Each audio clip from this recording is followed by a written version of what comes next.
To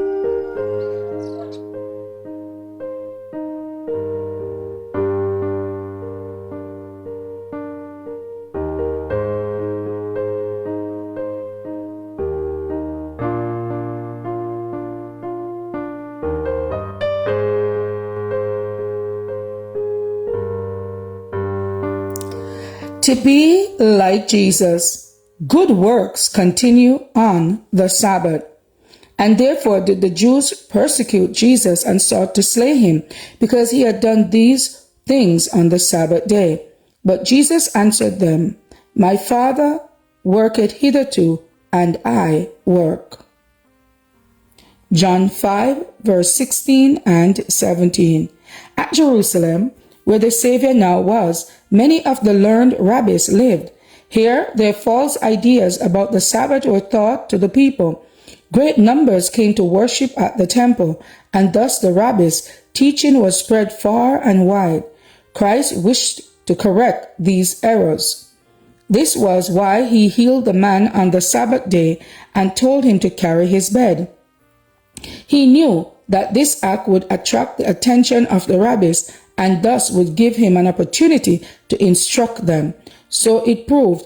The Pharisees brought Christ before the Sanhedrin, the chief council of the Jews, to answer the charge of Sabbath breaking. The Savior declared that his action was in harmony with the Sabbath law. It was in harmony with the will and the work of God. My Father worketh hitherto, he said, and I work. John 5 and verse 17. God works continually in sustaining every living thing. Was his work to cease upon the Sabbath day? Should God forbid the sun to fulfill its office on the Sabbath? Should he cut off its ray from warming the earth and nourishing vegetation? Should the brooks stay from watering the fields, and the waves of the sea still their embedding and flowing? Must the wheat and maize stop growing, and the trees and the flowers put forth no bud and blossom on the Sabbath? The people would miss the fruits of the earth and the blessing that sustained their life. Nature must continue its work, or mortals will die. And they also have a work to do on this day. The necessity of life must be attended to. The sick must be cared for. The wants of needy must be supplied.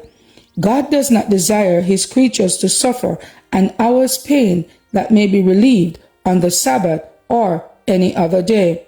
Heaven work never ceases, and we should never rest from doing good. Our own work the law forbids us to do on the rest day of the Lord. The toil for a livelihood must cease. No labor for worldly pleasure or profit is lawful upon that day. But the Sabbath is not to be spent in useless inactivity.